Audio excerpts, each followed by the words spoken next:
pass to Johnson. Johnson still going. Dummies again. Johnson gets it away to Brown.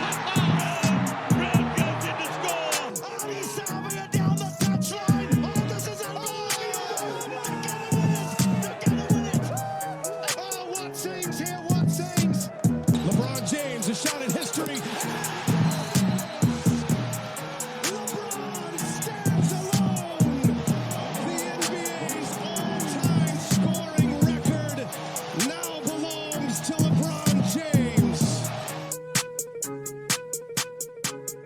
River up, Surly here, ready to rip and tear into another big week of sporting news. Some big results last weekend, of course, Warriors, famous dub against the Rabbitohs, so we'll rip into that review, plus preview a big game this week against the Sharks and touch on that unfortunate news about Mitch Barnett. Super Rugby quarterfinals, they are here, so we'll tuck into those. Your NBA finals as well, plus, of course, some punting chat, courtesy of our mates at the TAB, headline sponsor of the Surly Talk Sports podcast. They've been with us from day one, so grateful for their support. And if you are going to have a flutter this weekend, please do so responsibly, but do so through the TAB app and get around them. Also, special guest on today's pod, the great man Jazz Tevaga, ahead of tonight's clash against the Newcastle Knights. So I reckon we don't waste any time, rip the band-aid off and get straight into that yarn. The Bald Eagle, one of the true lads of the game.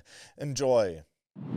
Right, grateful now to be joined by one of the best blokes in the NRL, a former Warrior, now with Manly. Still feels weird to say, but I like to call him the Papakura panel beater because he leaves dents in bodies every week. Jazz Tevaga, how are you, brother? How are you, brother? I'm good. Right, 150th on the weekend, a pretty unreal milestone, especially when you consider where you started from, an open trial that you basically just rocked up to because your mates wanted to go, and now here you are playing 150 NRL games. That must be pretty unreal to reflect on. Yeah, bro. You don't really reflect much until you hit these sort of milestones, and I'm sure I'll look back when it's all said and done, and it'll seem a lot cooler than it feels right now. A lot of my peers are hitting the 200 mark, and I'm like, far out, I should be hitting that too. But few injuries, few suspensions. So I'm grateful. Yeah. Is it cool that it's in your Papakura colours as well? Like, in a weird way, this whole Manly move, you're now wearing basically the same jersey that you first fell in love with the game with. Bro, I always look good in maroon and white, bro. But like you said, bro, Papakura Seagulls were same colours, and as soon as I put the jumper on, it just felt right, it felt like home, and I certainly missed missed my boys there, and even though they're going well, I feel right at home here at Manly. Obviously got a big dub and a much needed win for the lads too against the Broncos side that's been pretty up and down. But there was a video, bro, post game. I don't know if you've seen it. It's gone viral. Basically, you're just dapping up all the boys. You're back in the sheds, and Lehigh goes to stand up and give you a hug post dap, and you leave him. The bro looks heartbroken. I know. I felt wretched as. Because I was the last one in, so I was sort of just doing the rounds quickly because Siebes was waiting to do the team talk. Yeah. So I was just quickly slapping everyone's hands, and Cheers got up, I hugged him, and then come around, and I didn't realize because the boys had talked to me, and I just gave him a dap, and then I didn't realize the poor bro was keen for a hug, and poor bloke. Yeah. A lot of fellas roasted me about that too. Bro, the TikTok comments have been elite, but at least you did dap him up, because you see those videos, bro, where the bros just left hanging, and that would have been way worse. Nah, I still shook his hand. Yeah. Just didn't get in there for the hug. First thing for the bro, but I gave him a hug after. You're playing some unreal code at the moment, and you've been moving around a little bit. But you are at lock on the weekend. How have you found that 13 role? You've shifted back to the bench this week, but you must be pretty happy with your form so far this year. Yeah, bro. I've been so obviously started at hooker, which I wasn't too happy about. But anyway, I could fit in the team. I just had to be grateful. Beggars can't be choosers. Yeah. So did my stint there. Now that Croak's back, I can play a bit more middle, my more natural position. And then Jakey was out. He's had a few head knocks, so it was good to play lock for. I've been playing some big minutes too, which I'm not really used to, but yeah, sort of finding my feet there in that role. I'm enjoying it, getting my hands on the ball a lot more, and being able to run or fling it out the back when the halves need it. But yeah, man, it's been cool. It's been good to finally, play some big minutes in that position. I know at the Warriors we had, guys like Toru Harris and Dylan Walker that would play that role. So I just had to be the battering ram, the prop. But yeah, Jake's sort of, I don't know, he doesn't have to front load the minutes now. And now that, I'm on the bench, I can come on and give him a spell. And I feel like we'll get a lot more out of each other when we're sharing that role. Yeah. Right, just on Jake, he presented your 150th jersey, and he seems like the nicest dude ever. Is that legit what he's like 24/7? Bro, it's legit. Like, he is the nicest guy you'll ever meet. He never has a bad thing to say. Yeah, we get along well, me and Jake. He's been good fun even just to learn off as well. He's smart. He's a tough footy player. He's been doing this for a long time. So, yeah, it's been cool to rub shoulders with him. Just on that learning, bro, obviously you were at the Warriors environment for a long time, and you go across to Manly and you're lacing up with guys like Homole, DCE, the Travojevic brothers. Do you think that's helped take your game to another level as well? Not just the change of environment, but just like different teammates, a new coach to learn from as well? Yeah, 100%. Like, back when I was at the Warriors, I didn't think I'd ever move. And coming over here, no, I'm not saying I wish I moved earlier, but it's been a good challenge for me. I'm sort of out of my comfort zone. I'm away from home, away from my mates, the distractions, I call them. Yeah. And I just, solely got to focus on my football. And, Sheebs is really cool. It gives me a lot of responsibility. So does Ches in that middle role. And, yeah, it's just been refreshing. I'd like to say, yeah, it's been refreshing. Sort of relit the fire again, and I know I've got more in me. So yeah, look, I'm enjoying my time here, bro, for sure. What's a post session like up against guys like Homole and that? Because I seen him once in Shy Guy, and I reckon like I'd had a few drinks, so maybe that altered my vision. But he has to be one of the biggest blokes I've seen. Him and Bro. Paseka were there; they were almost touching the roof. Yeah, have you seen the photo I posted? And it's like, it goes Hamole, but surprisingly, Ches is tall too, because he's like on par with Eds, and then I just look like a midget compared to the rest of them. But bro, he's pretty tame at training. He doesn't go too hard. Yeah. Like sometimes he'll break the line and then just ease up. But I'm glad that he's on my team rather than going against him for sure. How has that transition been, I guess, bro, from the Warriors to Manly? Because you talk to players all the time and that they can point out some quite big differences in environments. I think just culturally as well, it was probably a bit different being surrounded by Aussie lads. But you do have a few of your Samoan teammates there too. Has that helped? And I guess what are the main differences from Manly to the Warriors that you notice straight away? Yeah, obviously there's a big culture difference. There's a lot of Aussies here, and I'm lucky that I've got a few boys that I've known previously. Like I've got Siwa, he's from obviously the Warriors.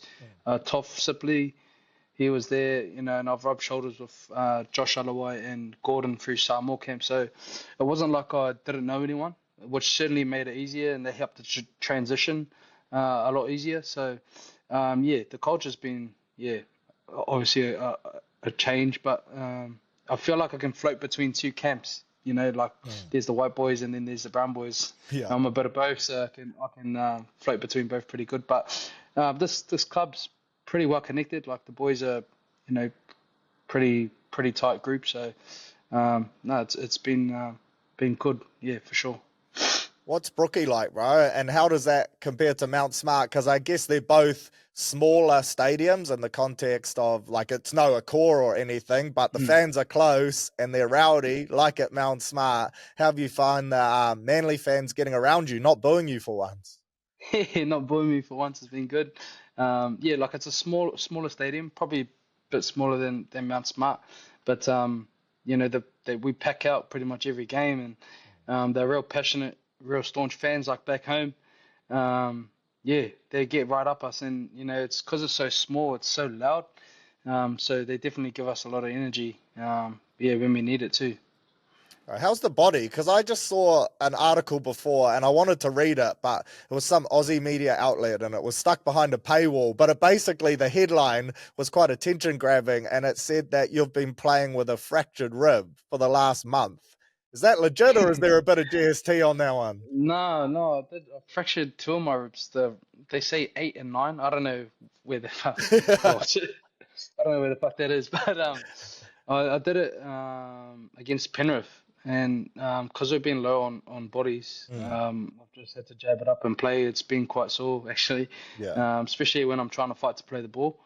But I've got a lot of meat around there, so there's a bit of extra padding there, cuz, so it's all good. Yeah. But yeah, it's been all good. They say doing a rib cartilage is sorer than doing fractured ribs. I don't know if that makes any sense, but yeah, been all right.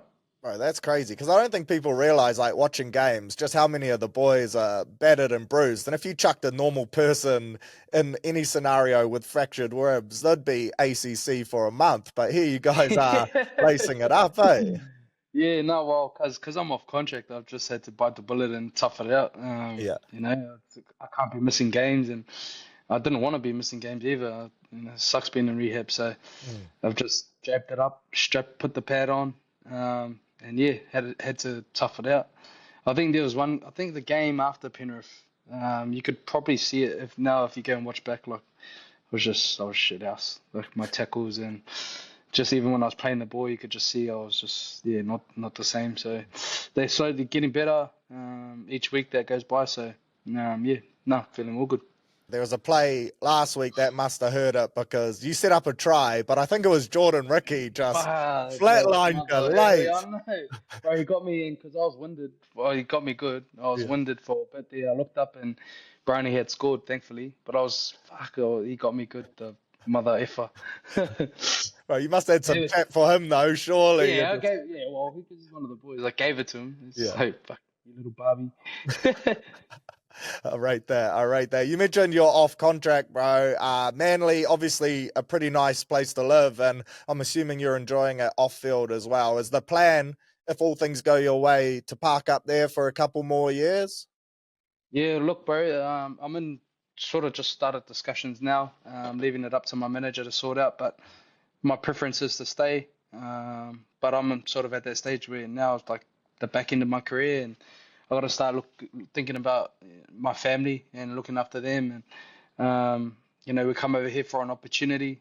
Took a solid pay cut. So if the pay packet's not where I think it needs to be, then I might have to look either overseas or at another club. So, but my preference is, bro, I love Manly. I love the club. I love the boys here and what we're building, and I really want to stay here. But yeah, look, I got to sort of think about my family, yeah.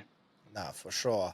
Captain's run today, so you're literally taking on the Knights tonight by the time people are listening to this. An important game, bro, because from the outside looking in, like the comp this year seems crazy. There's literally 2 wins between the top 8 and coming last. How hard is it to get like wins on the bounce? It seems like every week any team could almost literally beat anyone.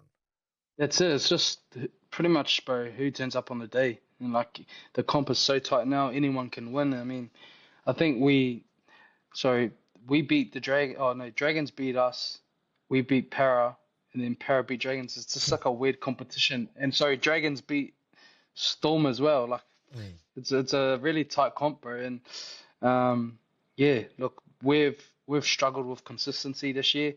We'll have a really good performance, and then the next week we'll be disappointing by putting in a poor one. So that's the challenge this week. We really need to back it up with a solid performance and hopefully get another win on the trot. I think we've got a solid period where we can really go after during this Origin period. We've got a bye. We've got Newcastle, Titans, and then a bye. So we really want to try and get those dubs leading into the bye. Yeah. Away game in Newcastle. Who's your roommate, bro? And what are they like? Who's the worst roomie as well, I guess? Well, the roomies I've had have been pretty good. I've had Siwa and Toff. I've got Toff again because I don't know if this was out, but Siwa's out this week. Yeah. So, he didn't get named day. Nah. And Toff's in. So you're good. So Toff's in. So yeah, he's my room. He's pretty clean, bro. He's pretty clean. Yeah. The worst roomie I've ever had, bro, would probably be Isaac Luke. He was Oh. just, bro, he loved his lollies, his snacks. Bro, and he'd be jamming Fortnite and it like late as, and Yeah. I'll be trying to go to sleep to the queue, and I'll just be hearing him like rage quitting and shit on the game, eating his fucking pods and that. I rate that. I rate that. And every time I asked someone last year who the biggest pest in the Warriors was, they always threw your name up. So this is your chance to get some redemption, bro. In your new team, who's the biggest pest? Because there seems like there's a few characters out there. Your guys' socials are elite, but it's always people just joking around. Yeah, bro, there's a few, man. Probably Lachlan Croker. Yeah. He's a pest. He's just always fat shaming me and shit. Yeah, I would say him, bro. He's a pest. I can't get you on without not talking about the Warriors a little bit. Obviously, that round 2 game, and you'll get your chance for redemption in the very last round. And Yeah. hopefully, I'll actually be at that game. I think me and Kim might come across. But how weird was it being in the away sheds compared to the home sheds? Yeah, but I hadn't been, well, I think I'd, no, the first time I was in there was when I was like under 17s. We had like a counties final or some shit there. But yeah, coming into the stadium through that back gate, through gate A, I think it is, and being on that side, it was very weird. Even running out in the Manly colours, just felt, yeah, weird for sure, different. And I was just real pissed off at how we played against them because I really wanted to beat them. Yeah. But it was still a fun game. Like I was going at it with the boys. It was real physical. There's a lot of chirping, talking shit to most of the boys, and then obviously the incident at the end when I threw the water bottles. Fucking Dimitri, bro, he got me. Right. I was going to ask because Lukey Met scores, right? And then I didn't even notice it watching it live, but then all these videos come out after. But you Yeah. can tell like the boys are having a giggle, right? It's all a Yeah, part yeah, of yeah. it. It's Like all, they only it's do all it good. because So that's your boy. But yeah, talk us because I through was that. having a, so there's like if you look around the field, oh, I'm sorry, both dead balls, there's like these white buckets, and that they got like water bottles in there or balls, and I think it's for the referees or something. But obviously it was the end of the game, and I was thirsty as fuck, so I picked up a water bottle and having a chug, and then fucking Dimitri jumps on the back of me, and as I'm having a chug, when he's jumped on me, like it's the bottle's like smacked my mouth. I'm like, fuck. And then I'll see him cheering, and I'll just peg it at his back. And then Barney comes, and they're like, fuck, you want some too? So I pick up another one. And I was going to throw it into the group of boys that were cheering, but I didn't want to hit anyone in the head or anything. Yeah. So I just tried to throw it. I think I got Chanel's leg or something. Yeah, so, and then I got fined Yeah. 1,800 for that. 1,800. And I was like, fuck, I should have pegged that at his head. Yeah, because I saw you got like cited, but I assume nothing Yeah. ever came from it. Nah, bro. 1,800 bucks. 1,800 for throwing a fucking water bottle, and they instigated it. I Oh. should have milked because Marata. There's if you watch, so back in there's a clip. There's like a push and shove, and then Marata's like in there slapping the back of my body. And then when I played the Sharks, it was the same thing. It was push and shove, and then Adam's like slapping the back of my body. I was like, nah, I'm sick of this. Next person who does it, I'm gonna fucking throw a punch. But yeah, I should have fucking complained about that and got them fined too. Yeah, milk Cunts. it, bro. Milk it. Yeah. Surely there's like pressure on the neck or Just something that cop it, gets eh? suspended. Yeah. Yeah, milk it. But that's not really your style. You mentioned Barnett there too, bro, and I got to ask Yeah. about his ACL because obviously that's just come out, and I know that's your boy, and I saw you comment on his post, but I guess initial thoughts for Barney because pretty gutting for him, eh? Yeah, 100%. Like, it's never nice seeing someone get injured, especially, one of your close mates. And obviously, he's come to the Warriors, and I felt like his career is just, really, really, like, what would you call it? Like, he's really, fuck. So he's taken come off. to the Warriors. Yeah, he's come to the Warriors and he's taken off, and, he's a real leader for those bunch of boys over there. And, yeah, obviously it's a massive loss for the Warriors, and it just hurts for him because the things he's been doing, he's started in Origin, and he would have probably been starting the next two. So yeah, it hurt for him, man, and my thoughts go out to him. Yeah. Someone you probably don't hurt for is D Walks. I saw he put up a photo saying he's got 0-2 this year, bro. Any clapbacks? He reckons he's the kryptonite for Manly. He knows how to win against us, fucking bastard. And it was actually funny because when he broke the line against us, I was actually yelling out to him. I was like, "Go Hawks, go!" But yeah, it's good having him over because his family's in Manly, DY, Oh, yeah. which is where I live. So his baby mama and his two kids. So Yeah. yeah, I see him quite a bit when he comes over and catch up for coffee. So it's good to have one of my close mates close by. And yeah, fucking bastard. I had brekkie with him that morning before the game too. And I was like, just let me score a try, bro. Let me score a try. Oh, tough times, bro. Tough times. Well, I appreciate you jumping on, bro. I've got to say, I now watch Manly every week just to watch you lace up the boots. So good luck tonight against the Knights. Hopefully you guys get the dub. And yeah, hopefully catch you in that final game of the season against the Warriors over at Manly. Have a few beers. 100, brother. Cheers, Silly. Pleasure. Cheers, bro. NRL, another hissing round of rugby league. Plenty of upsets still being dished up every week. And as I touched on before, the fact that the difference between 7th place and 17th place is only 2 wins just goes to show how close this competition is. Not going to do a deep dive into every game. We'll touch on the results though, and then look a little closer into that Warriors win against the Bunnies, because I know that's what a lot of you tune in for before ripping into this week's preview. Of course, Thursday night we had the Women's Origin, Queensland avoiding the sweep, but well done to the mighty New South Wales Blues for wrapping up that series. Friday night, Pooslinger Shield saw the Dragons beat the Knights 20 points to 6, a game in which for 65 minutes was an absolute shit fight. 15 minutes there the Dragons looked good, but apart from that, she was a tough watch and one for the purists. Super Saturday saw the Storm beat the Titans. The Tigers go down in a tight one after a big second half comeback against the Cowboys, 32 points to 28. Manly get back into the winner's circle. They continue to pile on the hurt against Madge's men, 34 points to 6 at Brookvale. Silly Sunday saw Panthers beat the Eels 18 points to 10 thanks to a Cleary clinic, with the Roosters going down 24 points to 26 in a bloody good game against the Raiders. And most importantly, the one game, the one on everyone's lips, Warriors 36 points to 30. A big win for us after leading the game 30 points to 12 at one stage. We did what we've done basically in every game this year. We made things interesting right until the final whistle. But still, we close it out. We get the dub, our 9th win this year and our 6th by a converted try or less. And interesting to note as well, we've got a 9-3 record after 12 matches. The only time we've started a season with a better record than this was back in 2002, where we finished as minor premiers after a 10-2 start.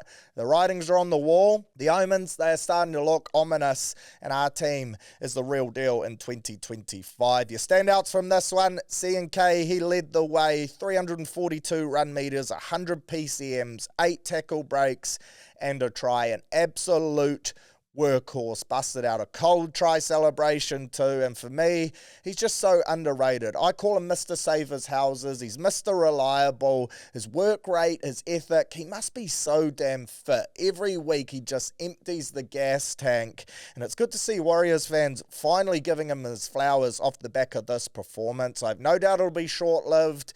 Next week or the week after, we'll have those ones piping up in the comments again saying Tain Tuopiki or RTS should be our fullback.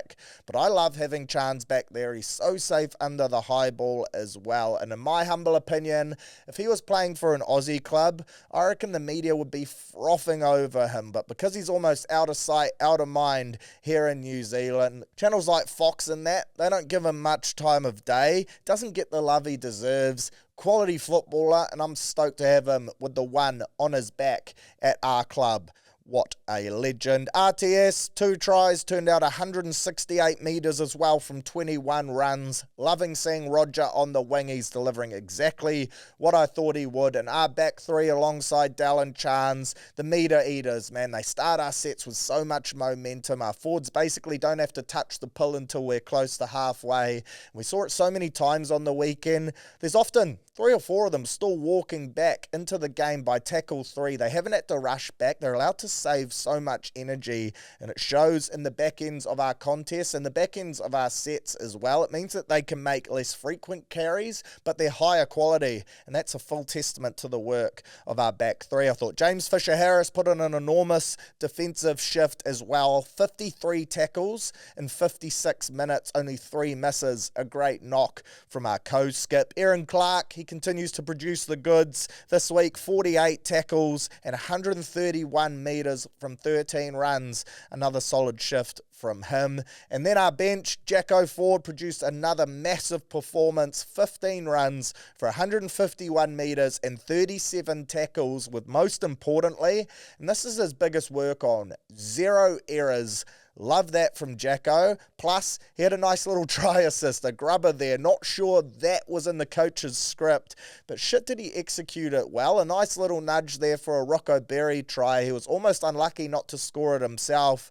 I thought he got taken out. I didn't know he had that in his arsenal. And for me, he's been another unsung hero this year. His impact, as well as Lecker in 40 minutes and Demi in his 43-minute shift. 83 run meters, 17 tackles, 0 missed in extended minutes off the back of that Mitch Barnett injury. I thought those 3 were massive. Then Lukey Met, of course, the one that has been getting a lot of raps, leading the Dally M ladder before she went behind closed doors last week, and no doubt he would have banked a couple points from this one as well. A try assist, 12 points, 4 from 7 conversions, which is certainly a work on, but I back him in. And look, if it gets too much for him, then we've still got Wets there as an option as well. But I do think Luke will come back, and he hit some nice nudges from the sideline to help silence some of the critics as well. That miss from pretty much in front was one he would love back, but hey, every kicker has that on the big job sometimes, so I think he'll brush that one off for sure. 111 run meters, 2 line breaks, 549 kick meters, and 2 forced dropouts.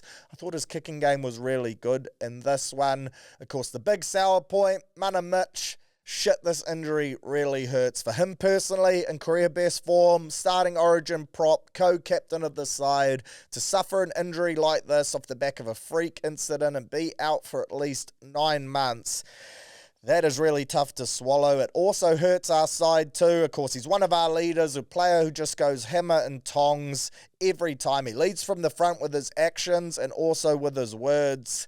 I feel like we only got to saw that Fish and Mitch Barnett combo maybe 2 or 3 times due to injury and suspension. And a part of me feels like we're robbed we didn't get to see it more this season. 2 enforcers lacing up side by side. That had Warriors fans licking their lips. And unfortunately, we won't see it again in 2025. In saying that, I do think we have the depth to cover it. And while no one can fully replace Mitch and Jacko Ford, Demi, Tanner Stowers-Smith, Tom Ale, Bunty, and then also that option, my preferred option probably, of moving Murata into prop. I think he's been unreal this year, probably in his best career form in a Warriors jersey, Murata Niokore. But we do have the cattle. It's just fucking gutting, to be honest, and I still haven't fully recovered from this one. He's just such a great bloke, a great leader, a great player, and I think he personifies what it means to be a Warrior. He brings so much of that grit that has seen us win games this year, and it's a really unfortunate blow. Rocco Berry, unfortunate blow for him as well, although all reports, it's just going to be a 1-week injury, hamstring tightness, so he sits it out this week, but I feel sorry for him as well. He looked pretty dejected post-game. Every time he's on the field, he plays so well. Bootlace Berry, defensively, he's great, scored a try in this one too, but he just can't seem to put out back-to-back performances at the moment by no wrongdoings of his own, and hopefully this is the last time he'll be sidelined this year. But shout out to Rocco, head up horse, we love your work, and hopefully he's back as predicted post the bye. So overall, a great win. Latrell did his best to make it an L, but we hold on. We get the 2 points on the road, our 6th win from our last 7 games in Australia. The boys love travelling this year. We have a big game this week against the Sharks before heading into the bye. 4-point win on Ways. Again, condolences to Mana Mitch. We love you, mate. We look forward to seeing you back out there at Mount Smart, the fortress, with that Warriors logo on your left tit next year. The comp better be on high alert hurt because Mitch Barnett, with a point to prove, silenced the doubters who say that he's 31, he won't come back the same player. There's no doubt in my mind that won't be the case. He will come back ready to rip and play his way back into a sky blue jersey yet again. But onto this week we march. Round 14, Thursday night footy tonight kicks us off with the Knights taking on Manly. KP back in the 1 jersey after being rested last week. Fletcher Sharp goes back to 5'8", and then Jack Cogger, he comes into the 7 jersey as the Knights change their halfback for the 4,000th time this season. Interesting to see Jackson Hastings, probably their best halfback, finally named in that 18th man jersey. Perhaps Adam O'Brien, he's realising job on the line, he's going to have to bite the bullet and put Hastings in, because I genuinely do think he's their best playmaker and game controller. Obviously, there's some things going on there off-field that's meant the players don't want him in the side, but I think if they are going to score points and pick up wins, he is the best man to be steering the ship there in Newey. For Manly, Jake Trbojevic, he's back after missing 2 games with brain cell depletion, so Jazz Tevaga slides to the bench, Matty Lodge drops out. Surely Jazz has done enough to start at 13. Jake at prop, but Seabold, he obviously sees things differently.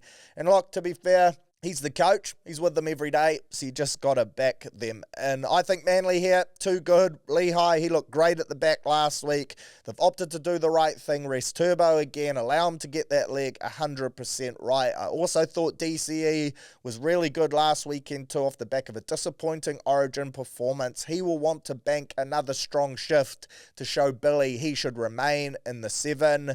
This is Manly's opportunity to get some consistently going, back-to-back wins. The Knights suck. Manly comfortable dub. I'll be backing them. Friday night footy sees the Storm take on the Cows. Storm, Xavier Coates, Harry Grant back for them after being rested last week post-Origin. And Trent Learu, he gets the start after coming off the bench last week. So it's pretty much full strength for Craig Bellamy. Interesting to see still no Will Warbrick as well. The poor bloke, apparently he hasn't been able to go 12 straight days without concussion symptoms, so he's not allowed to play. That is worrying sign. Such a talented player, good Kiwi bloke of course, so I would love to see him hopefully make a recovery soon and get back out on the paddock. For the Cowboys, Toddy Payton, he's named the same 17 that got the chockies against the Tigers last week. No Murray Taulagi, no Jason Taumalolo, both of them still remain sidelined, but they'll take confidence from the fact that in an interesting stat, they actually haven't lost to the Melbourne Storm since 2021, which is pretty bloody rare in this comp.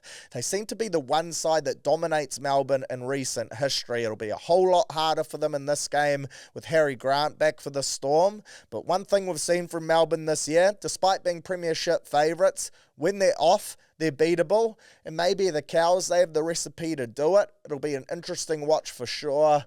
Still find it hard to bet against the Storm at Amy Park though, so I will jump on them. Dolphins versus Dragons. Finns off the bye and they welcome back the hammer post-Origin. They also have 2 more potential big ins in Jeremy Marshall-King and Max Plath, the old Psycho Plath, named on an extended bench. No doubt Christian Wolf would love to welcome them back for this game. For the Dragons, Big Luch, he comes into the starting side. Jaden Stewart, sidelined with an ankle injury. Christian Tuipulotu, he's good to go after recovering from a hamster strain as well. And interestingly, Shane Flanagan, he's decided to drop Tyrell Sloan on the wing, instead picking Nathan Lawson, the ex-Aussie Sevens convert. So maybe he's seen a bit of something in young Nath. Maybe he's the next Mark Nawanga-Netawasi, been inspired by the performances that he's been putting in. I thought Sloan had been playing alright footy.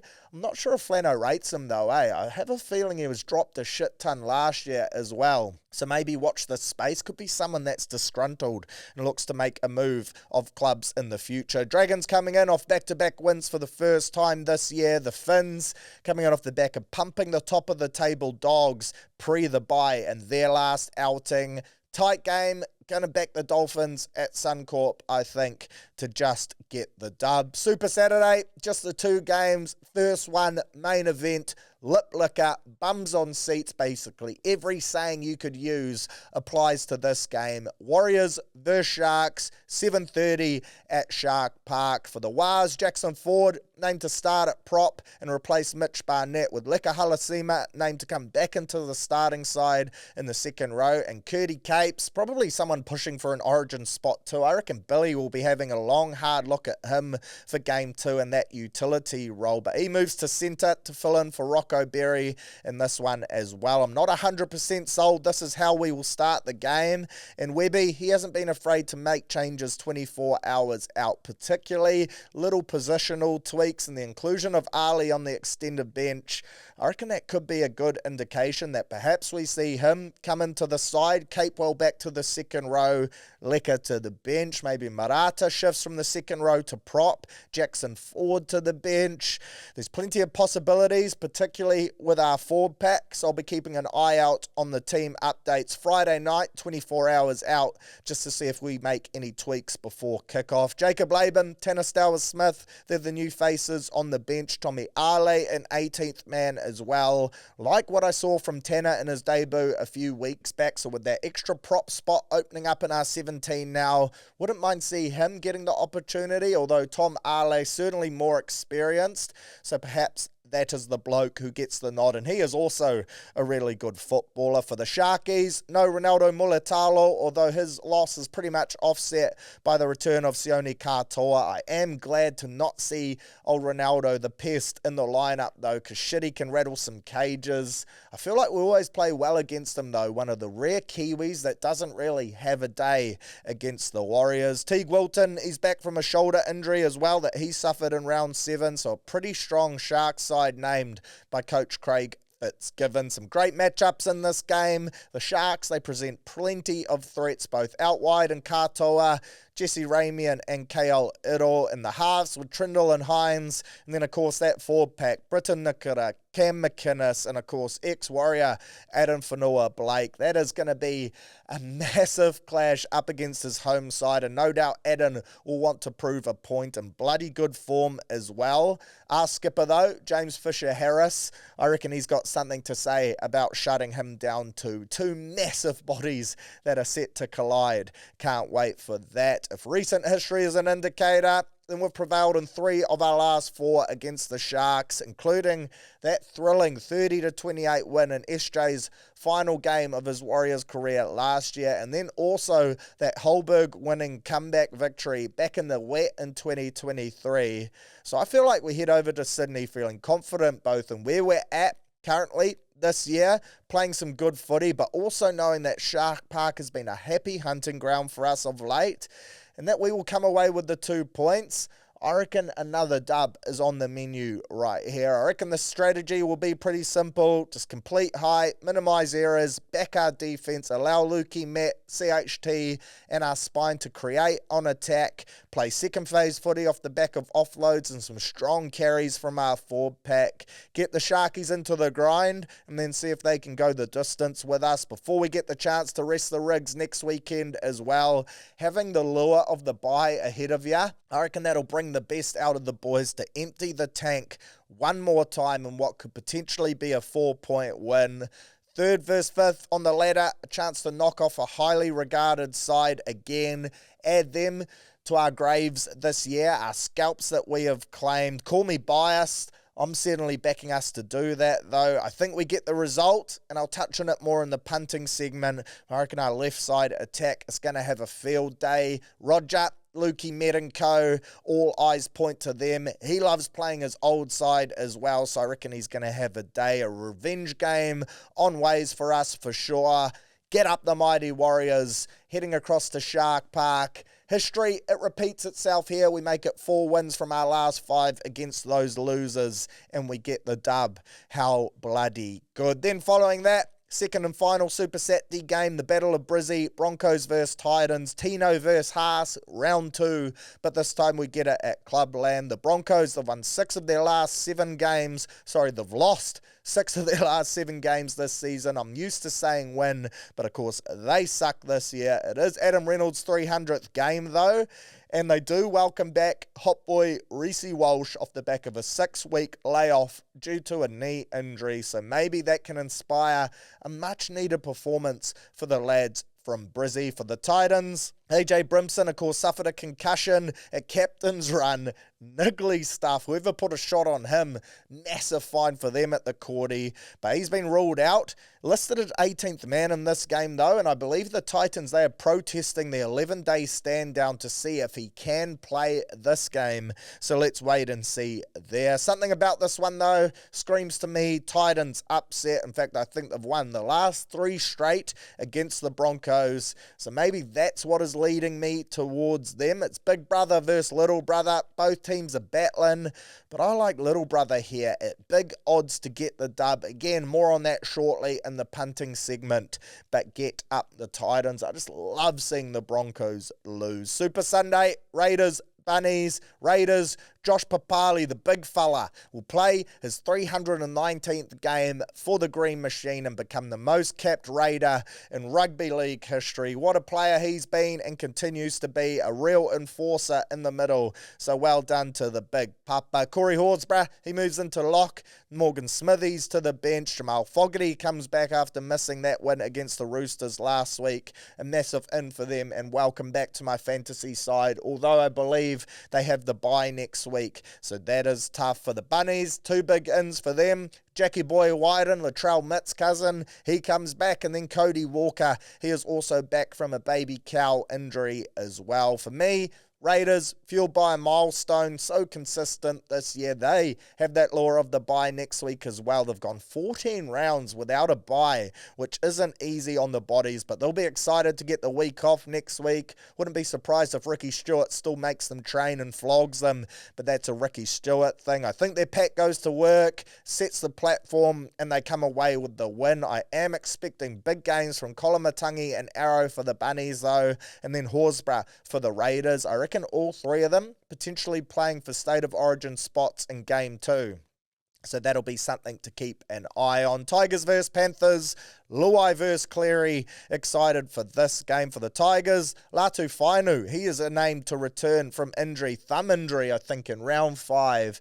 He's in jersey 14. All raps are that he will take over the 6th jersey now that Galvin is gone. Heath Mason is in that this week after a strong performance last week. But I think it's only a matter of time before young Latu gets the nod there. Jarrell Skelton, he's back from injury as well. His yardage carries a big body, will be a welcome return. And then shout out to the young back rower, Charlie Murray, who will make his NRL debut off the bench as well for the Riff.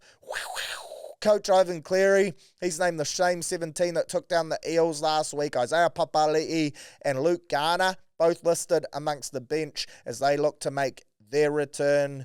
And to be honest, it's tough to get a Kieran Reid on this game for me. I can see this one going either way. A Cleary clinic and the Panthers get it done, or a Luai spirited performance against his own club. The Tigers bring that second half NO that they put in last weekend against the Cows from the opening whistle. They push the 4-time defending premiers all the way.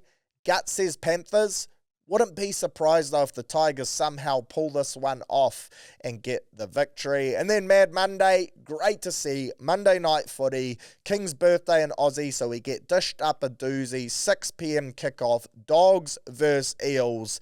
Love that. To add to it as well, Galvin named for the Dogs in jersey 23 up against the team that he was heavily rumoured to be joining in Parramatta. So a nice little additional side story to a game that features 2 clubs who absolutely hate each other, 2 fierce rivals. The atmosphere at a core for this one should be bloody good for the Dogs. Lockie Galvin named on an extended bench, as I mentioned right there. I reckon he comes in to the 17, probably off the bench. They look to ease him in and make his Bulldogs debut. It's going to be interesting to see how he goes, his effect on the team, and also how his teammates respond to him. It's so rare you see a team coming in first make such a big mid-season acquisition and potentially rattle some cages, put a cat amongst the pigeons, and undo all their hard work. So people will be monitoring that, and no doubt that'll be a big talking point for sure. Luckily for them, they welcome back more quality players post the bye as well. Critter, Max King, Kurt Mann, all back from their respective origin camps. Jacob Keraz, he's back as well. And their big prop, Daniel Saluka Fafuda, he is back from injury as well for the Eels. Will Penasini returns from concussion in the centres, so Jordan Samrani moves to the bench and young Joash drops out of the 18. Lomax, Moses in the mixer. That is all they need to be competitive this year, but I have the Dogs by a bee's dick in what should be a great game. So another good round. Go the Warriors. Shout out to our Cup side as well. Another good win on the weekend. They continue to sit top of the New South Wales Cup ladder as well. This Warriors nursery, it's continuing to produce, and in my opinion, we're probably in the best position as a club that we've possibly ever been. We won the Harold Mats, the under-17s, SG Ball, they're going all right. We're leading the New South Wales Cup as well. It's our second best start to an NRL season in the club's history. 2 more points this week, pre the bye. On we march to Mount Smart to take on the Panthers 3 days post an Origin game in Perth. You gotta love it. Grand final, book your tickets. We're going all the fucking way. Kennard's higher. Check your emails. I'll be reaching out to start booking my grand final parade float down Queen Street. Barney, we'll miss ya, but we will still get the dub. Go the boys.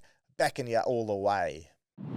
Playoff footy is here in Super Rugby, but of course, before we tuck into that, this week's action, we have to reflect on the past, last week's action with the Landers, unfortunately, going down to the Chiefs at home. I say unfortunately, purely because I didn't want them to win the wooden spoon, but that is exactly what has happened. The Chiefs too good. Landers never folded, though. The skill set on display from the Chiefs was elite, from D-Mac and co, through to Tupou Vati and Samapeni Finau in the pack. They're just playing some great footy at the moment. 1-23, they're really turning it on. It's entertaining to watch. You give them a half chance and they will take it. Their support play throughout the whole squad too. As soon as someone makes a half break or they put a little kick over, they get through in big numbers. You had Tupou Vati running like a winger. They're so athletic, this team. They're physical too. They don't shy away from the tough stuff. And then they've got plenty of players that can put the icing on the cake. They, for me, deserved winners of the regular season.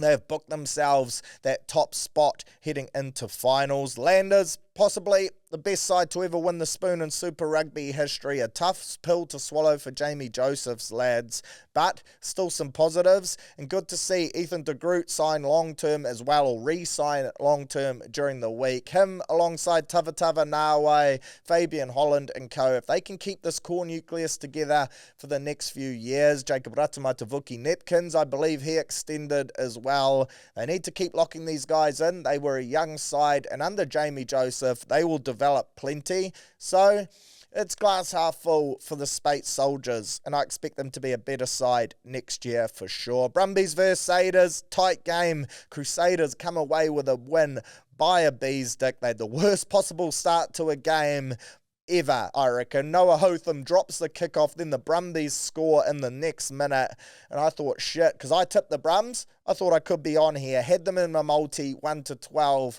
I was starting to rub my fingers. They bounced back from there though, dominated the rest of the first half, and at 28 points to 14 to the Crusaders at Oranges, I thought this game was all but over. Then, momentum swing yet again. Second half, Brumbies flipped it on its head, and they looked the much better side. I thought they were going to steal the win as well, but that late George Bell try saw the Crusaders get home. I thought Rivers Reihana, he was really good. Potentially his best game at Super Rugby level. His ball running was great. His goal kicking on a dime too.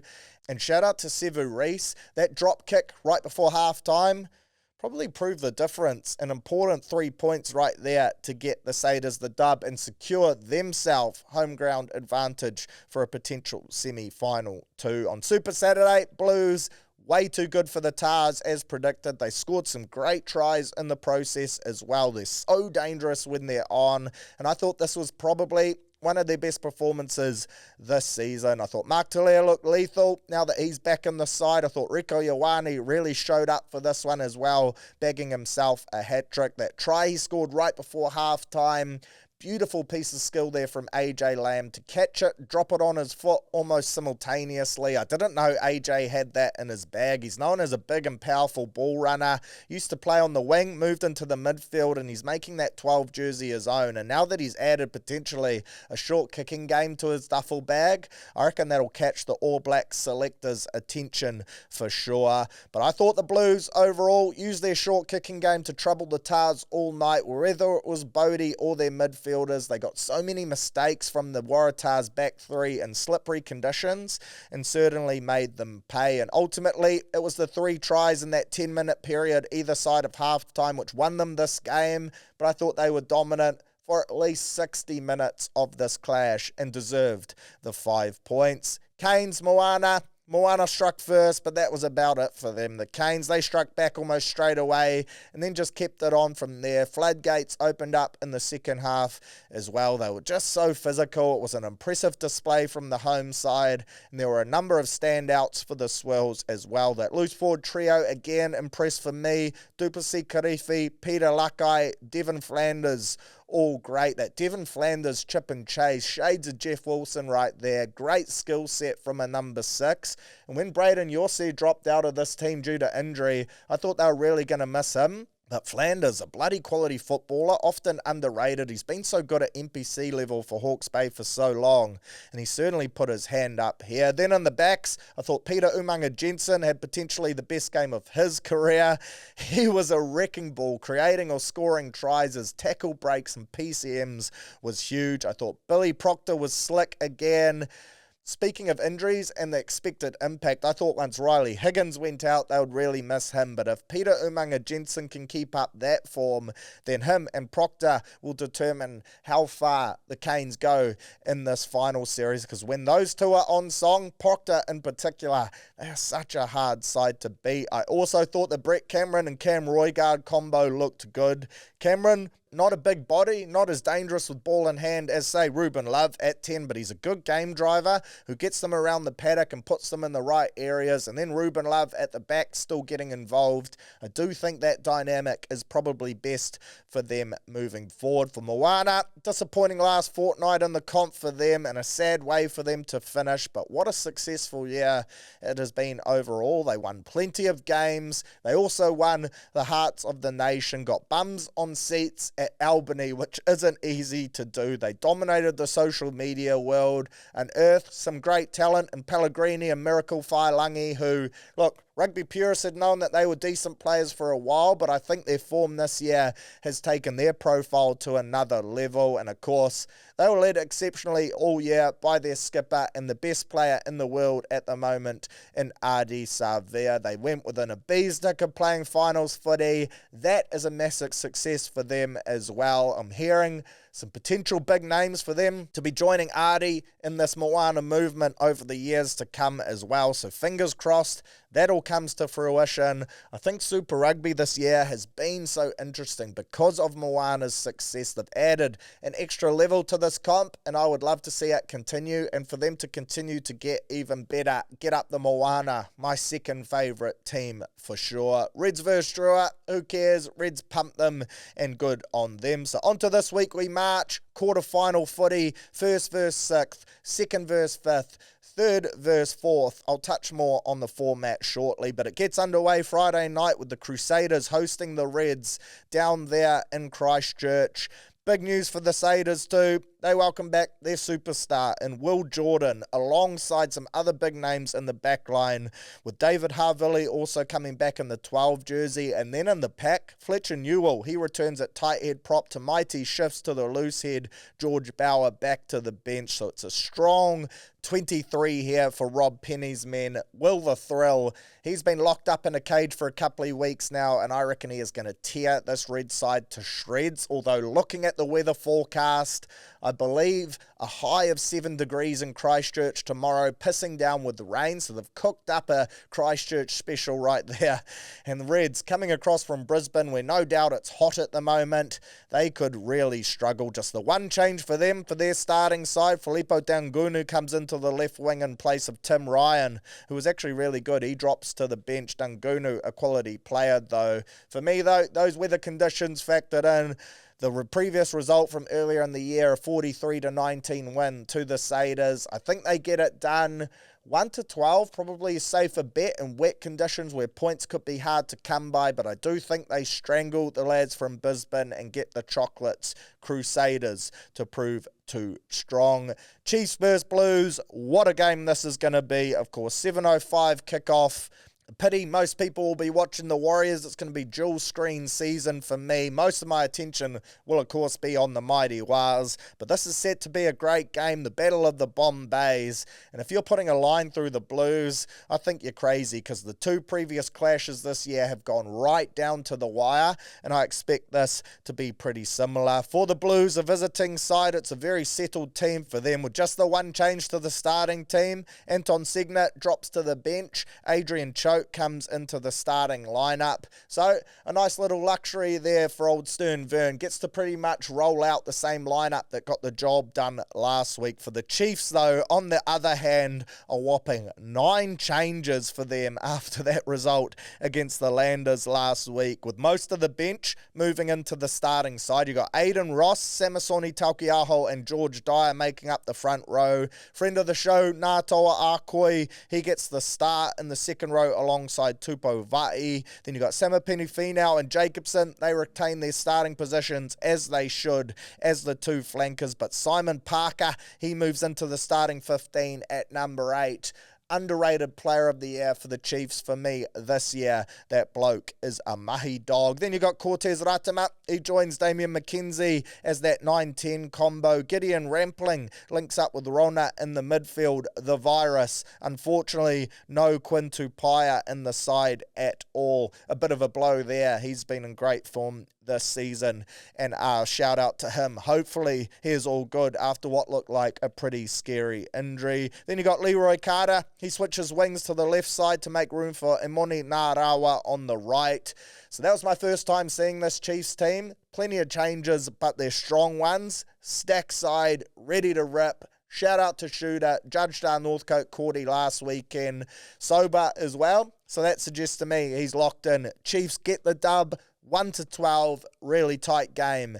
Get up the mana. And then Brumbies up against the Canes over in Canberra. Shit all over place, but one that the Swirls won't fear going to after getting the result there earlier in the season in a really tight clash. And I think this one is going to play out pretty much the same way. The Canes, they've done it over there before, so they will be feeling confident. The Brumbies, they'll be looking to defend their home, and I reckon this is going to be some game. Interesting to note, Laidlaw, just the 2 changes. Asafo Amoa comes in at hooker. There was some chat he left training with a knee injury, so perhaps keep an eye on that. That was the reports, I think, on Tuesday, but hopefully he is good to go. Great to have an All Black hooker come back into the side for the Brumbies. Stephen Larkham, just the one change to his starting team too. Captain Alan Alatoa returns from a calf niggle, a great inclusion for them. Interesting to note, this game might not mean anything, so keep an eye out on previous results as well. If the Chiefs and the Crusaders do their job, defend home turf like they should, like the standings suggest, then the winner of this game is almost irrelevant. And this is why I don't like the Super Rugby finals system. Basically, this game could be a dead rubber, and both teams will know whether it is or not by the time it kicks off as the last quarterfinal of the weekend. The highest ranked loser goes through into the semi-finals, and if the Chiefs and Crusaders win, then that is exactly what the Brumbies or Canes would be. For me, it should just be 1 and 2 get the week off, 3 versus 6, 4 versus 5 in the quarters. Winners go on to take the Chiefs and Crusaders in the semis. That makes so much more sense. Instead, though, the powers that be decided to change it, and it's probably the one rule that they have brought in this year, the one change which hasn't landed for me. I think next year they should go back to the old final system, but hey, it is what it is. I still reckon the Canes get the job done in a bit of an upset in Canberra, but enjoy your finals football. I reckon these are going to be 3 really quality clashes. All right, bust out your phones, or if you're an old school operator, fire up the laptop, the old PC, even fire up the fax and get to work on the old tea and biscuits. Cheers. Time to have a punt. Of course, we'll kick it off with the NRL. Some good wins tipped out last week on the pod as well, including a Warriors same game multi at 21s, Lecker at 750 into Lukey Met and the Warriors to win. You have to love that. Lecker at 750. I think he went up to 11s live as well. Heard some bloke chucked 100 on that.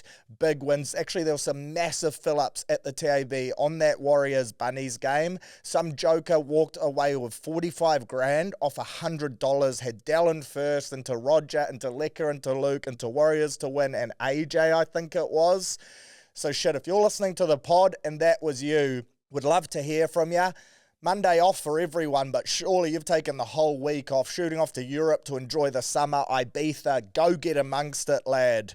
Shit, that's exactly what I would be doing. But this week, fresh opportunities. Let's get amongst it. Thursday night footy, Knights $2.95, Manly $1.40. The Knights have only won one of their last 5 games against the Manly Gulls, and they've lost their last 4 straight games at home. For your try scorers, Manly, Tolu Koula, 8 tries in his last 9 games, paying $2.55 to score in this one. Hamole Olakauatu bagged a double last week. He's also paying $2.55, and he's actually scored in 4 of his last 5 games against the lads from Newey as well. Clayton Fa'alolo scored a double last week as well. He's paying $1.90 to dot here. Ben Travojevic, Knights, they're conceding 46% of their tries to right side attacks. He's your right second rower. Fa'alolo, who I mentioned before, he is your right winger, so those two great options.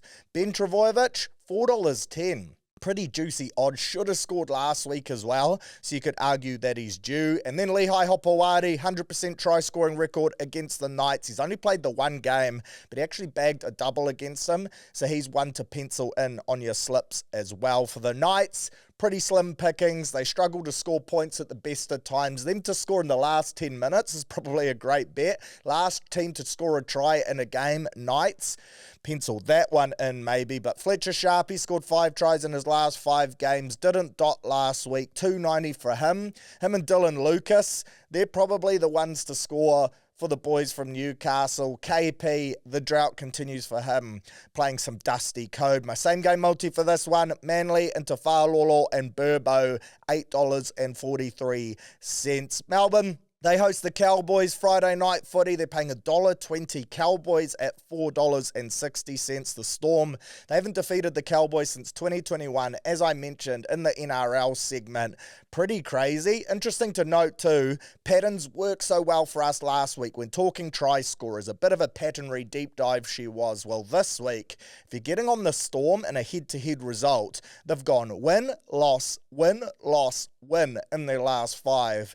So can the Cowboys continue their reign over the top of the Melbourne lads? And saying that, the Storm, they've won their last 8 straight at Amy Park, and that place certainly is a fortress. For the Cowboys try scorers, second rower, Jeremiah Nanai, he scored 4 tries in his last 3 games against the Storm and 5 in his last 5 games this season. $3.60 for him. Loves crossing the chalk against Bellamy's lads. Robert Darby cooked my multis last week by not scoring. He's paying $2.60. I'm going to avoid that basket. And then some more patternry for you. Tommy Dearden, potential Origin 7 jersey on the line. He's got no try, no try in his last 5. He bangs in doubles, so if you want to back him in at $4.50, pretty valuable. And then for a value swing on the Melbourne Storm, why not? Tyron Wishart, 2 tries in 2 games against the Cowboys, 100% strike rate in his career against them while playing for Melbourne, scored last week as well. He's paying $5.50. For the home side though, your best bet still have to be Pappy, 8 tries in 5 games at Amy Park, hasn't scored in the last 2. Coates, hat-trick in his last game, fresh off a rest last week, $1.58. And Grant Anderson scored 3 in his last 2 games, $1.67. He actually blew out to around $2.95 last week once he moved to centre as well. So keep an eye on him. He could be someone you bet closer to kickoff for some better odds. My same game multi, Storm into Anderson and Paps. Bit of a boring bet. Harry Grant, don't mind him as well. He'll be in the mixer if they do get up. And the fact he had such a shitter in Origin, I reckon he's going to want to go out there and put in a clinic of a performance. $3.05. Not bad for the old wizard there, Harry. Dolphins, Dragons after that. Finns, $1.55 favourites. Drags, $2.45. The Dragons, they've only won 2 of their last 10 games at Suncorp. They do come in after winning back-to-back games, though, for the first time this season. Herbie Farnworth, the herbivore, he's on a 6-game try-scoring streak. Impressive stuff. The fact they're still dishing up $2.25 odds for him is pretty massive, and he's actually my try-scorer of the week. The Dragons, they're conceding 49% of their tries to left-sided attacks. He's at left centre. So that is an absolute box tick right there. The Hammer, he scored 4 tries in 2 games against the Dragons. $1.80 for him. Avarillo, the avocado, 5 tries in 4 games against the Dragons as well. 100+% success strike rate. Don't know why I said plus. He can't get any more than 100%, but I said what I said. $2.60 for him. That is some pretty bloody good value for the Dragons. Clint Gutherson scored 4 tries in his last 3 games. He's also got a 100% try-scoring record against the Finns. 2 tries in 2 games. $2.55. Not bad. Christian Tuipolotu, he's back for the Dragons as well. 3 tries in his last 2 games prior to injury. $2.10 for him.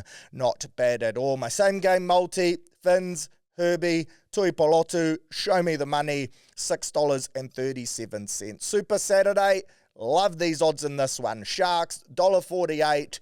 Let's make them under $1.50 favourites. Love that. Warriors, $2.65. That is your best buy of the week right there. The Warriors won 3 of our last 4 games against the Sharks. As I alluded to before as well, we've won 6 of our last 7 games in Australia. Catch you later. Book the limo. We are absolutely on. The line of 6.5 is ridiculous too. You're giving us a plus 6.5 point head start against Cronulla. Jeepers, I am jumping on board. Shark Centre, KL Iro, he's on an 8-game try-scoring streak. He's getting $2.20 for him, and unfortunately, we're conceding 60% of our tries down our right-hand side, which means their left-side attack is where they will go. That is KL Iro. He's scored in his only game against us before as well, so 100% success rate for him. Good value for KL right there. For the Warriors, the Sharks, they're conceding 51% of their tries to left side attack. So RTS, he is our guy. 3 tries in his last 2 games since returning as well. $2.20 for him is bloody good odds. Then on the opposite wing, Dallin Watene-Zelezniak, dotted last week. He's also scored 8 tries in his last 6 games against the Sharkies. He's paying $2.10. Perhaps a little same game Wicked Wingers multi right there, returning $4.22. Chuck the Warriors result in the mix too. That would be some nice odds, something to keep in mind. Also, Lukey Metcalf, 100% try-scoring record for the Warriors against the Sharks. Loves taking on his old side. 3 tries in 3 games. $3 for him to score. He's scoring a shit ton this year, so I don't get why his odds are so good. But hey, I'm not complaining, so you bank him in as well. My same game multi, Warriors win, KL Iro into Roger. $12. Love that. And then also a single swing on Lukey Met. If you want to take the result out of it, just go the 3 try scorers. Why not? Lucrative odds on offer right there. Broncos, Titans, Battle of Brizzy. Broncos, $1.35 favourites. Titans, $3.20. The Broncos have lost 6 of their last 7 games. They suck. They're losers. The Titans have scored 100 points in their last 3 straight wins over the Broncos, so they've won the last 3. Jesse Arthurs, he scored 6 tries in his last 7 games at Suncorp, paying $1.58. Back on the wing this week, because of course Reece Walsh, he is back in the mixer. Scored in his last 2 straight games before injury, paying $1.82. And then Ezra Mam, he scored in his last 2 games as well. $2.05 for him, the pick of the bunch for the Bronx. For the Titans, their winger, Alofiana Khan Pereira, he scored 9 tries in his last 6 games at Suncorp. Also has a 100% try-scoring record against the Broncos. 5 tries in his last 4 games against them. He's paying $2.05 in a 3-game drought. Last year's top try try scorer. He was scoring them willy-nilly. This year it hasn't been so easy for the bloke. It's almost unheard of compared to his form in 2024. So back him in against the side that he loves scoring against. Also, JC, Jaden Campbell, scored in his first start at fullback last week. He's paying $2.55. And Philip Sammy, the sandwich, he scored 5 tries in his last 5 games, paying $2.55 for an anytime meaty. Keep in mind, Reynolds' 300th NRL game, $3.90 for him, as well as a milestone bet. Could be worth a flutter. My same game multi, I'm going Titans plus 10.5 alternative line into Sammy and Mam at $8.58. And as you heard before as well, also like the Titans for the upset. Get on them 1-12. I think they're paying above $4.50. So lucrative odds right there. I'll do some research for you and report back at the end of this segment. Super Sunday, Raiders $1.40, Bunnies $2.95. The Jack Wyden Bowl. Raiders have won 5 of their last 6 against the Rabbitohs. For the Rabbitohs try scorers, AJ, he's always good to get on. 4 tries in his last 2 games, including a hat-trick against the mighty Warriors last week. $2.02 to score for the bloke that's the second leading try scorer in NRL history. The fact you can pick him up at $2 odds seems pretty wild. For the Raiders, Hudson Young, he scored 10 tries in his last 10 NRL games, has scored in 3 straight games as well, and has a 50% try-scoring record against the Bunnies. He's paying $2.10 rugby league cents. Ewan Aitken, milestone game, 200th NRL game, he's paying $5.50 for him to score. And the Raiders, big bopper, big Joshy P, he'll break the club's all-time appearance record of 318 games. He's paying $7 for a bit of a big boy, big bopper bet.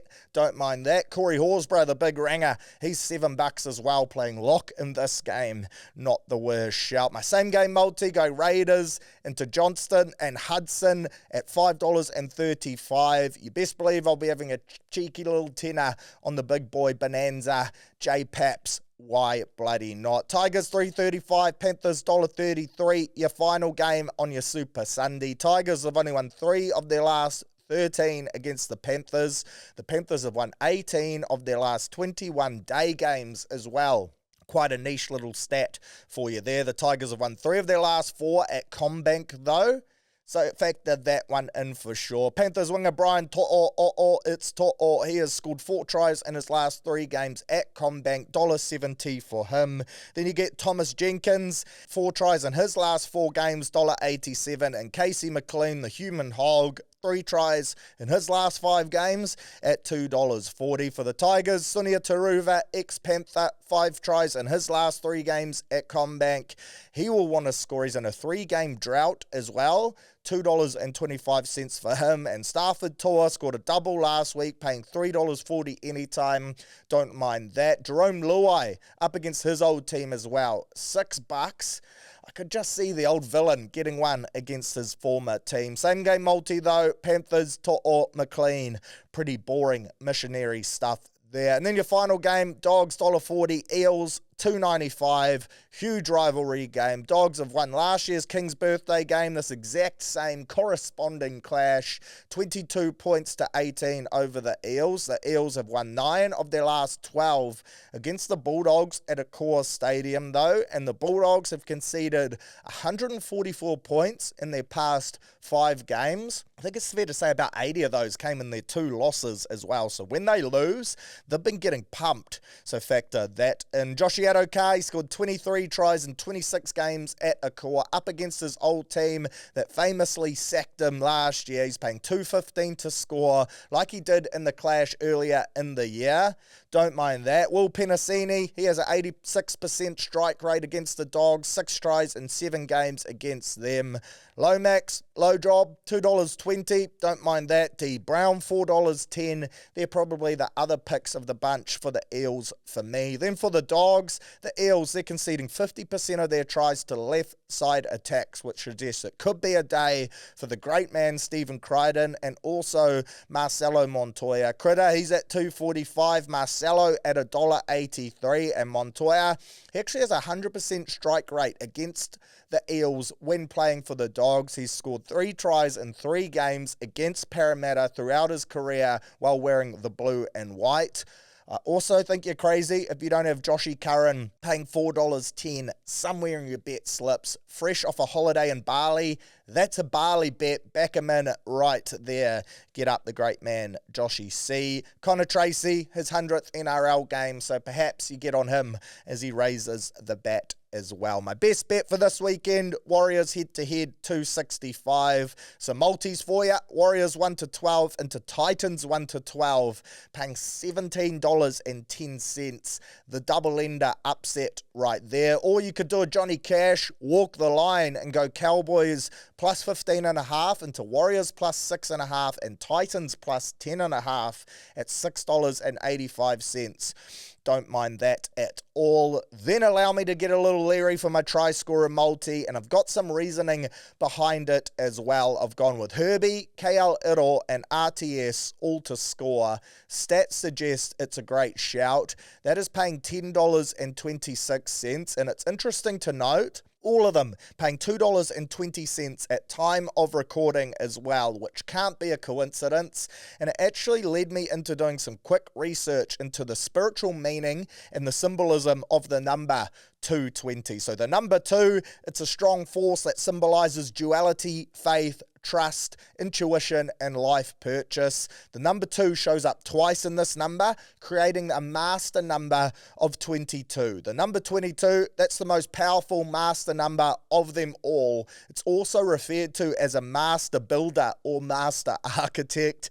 This is because the master number 22 is all about getting your desired results from life. Then you move on to the 0, because of course 220. The number 0 actually holds many interpretations, including potential, choice, eternity, oneness, and wholeness. The number 0 is also special as it amplifies the energy of the numbers it appears with. So basically, what I'm getting at here is the number 220 means that by maintaining positive thoughts and affirmations, you will have the ability to manifest your dreams, goals, and desires into reality.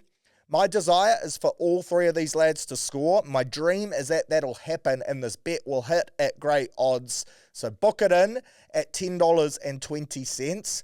I think you're crazy after that waffling on, the absolute spiel of complete nonsense that I found on Google when I searched up these numbers and what they meant. If you can listen to me ramble about that, spiritualness, dreams, goals, desires, and then not have a flutter on it, I think you've absolutely lost your marbles, so get around it. Super Rugby, my best bets for these games. I'm expecting most of these games to actually be pretty tight, and I think the Crusaders probably your best chance at a 13-pluser. 43-19, I said before, the result in their last clash, so I'll back them in at home, although I do think the Reds will put up a decent fight. For the Chiefs, $1.33 favourites, Blues $3.30. I was a little surprised by that. Do think the Blues will take this one down to the wire. The 2 previous clashes have gone bees dick. In fact, the last one down in Hamilton, Blues had a sideline conversion to win the game, hit the upright, they go down by 1 point. The Battle of the Bombays never disappoints, but I will back the Chiefs because they will want to keep home finals under their agenda. And then the final game, upset. Canes, $1.95 dogs up against the Brumbies. For me, this screams either team 7.5 points. That try bet option, bloody good bet. But I'm going to go the Canes. Why not? 1-12 at good odds to back up what they did earlier in the year. Go over to Canberra, make it 2 from 2 on the road. The Brumbies will get a second life anyway, so it hardly means shit for them if my other 2 predictions are correct. So say it is, Chiefs, Canes, get around it. New Zealand teams pull off the clean sweep. Then in the NBA, of course, didn't touch on this in the weekly wrap. There was none this week, but Thunder Pacers, what a finals series. First game gets underway tomorrow. Thunder $1.15 favourites. Pacers $5.70 on the road. The disrespect is huge, although I do think that is fairly accurate when you look at these matchups. For me, the Pacers, their strength in their guards and Siakam, whereas you look at OKC, their strength is shutting down guards, putting them in the torture chamber. Caruso and co just strangle ya. And I'm thinking the Thunder get this one done in 5 for your series bet. Then MVPs, SGA, He's your guy, but he's not really worth betting on. $1.15, extremely short. For the Pacers fans out there, if you think you can get it done, then Halliburton has to be your guy at $7.50. Surely he wins it if they get up, although he didn't win the Eastern Conference Finals MVP, much to his own surprise. If you haven't seen the video, basically they're going to announce it. He's already walking up to the front to claim it, looks chuffed with himself. They announce it's Pascal Siakam. Embarrassing stuff right there, but surely he gets it on his second attempt. I just can't see the Pacers winning it, though. And shout out to Tom Thibodeau, sacked after leading the Knicks to their first Eastern Conference Finals in 25 years. She's cutthroat in the NBA. Maybe some of the players didn't like him that much, but he is now gone. Tough scenes right there. As I said, though, Thunder in 5 for me. Good luck on the punt this weekend. So that's us for another edition of the Surly Pod. Hope you enjoyed it. Hope you enjoyed the yarn with Jazz Tevaga as well. Another great weekend of sport ahead. NRL, Warriors, Sharks. You got the Super Rugby finals.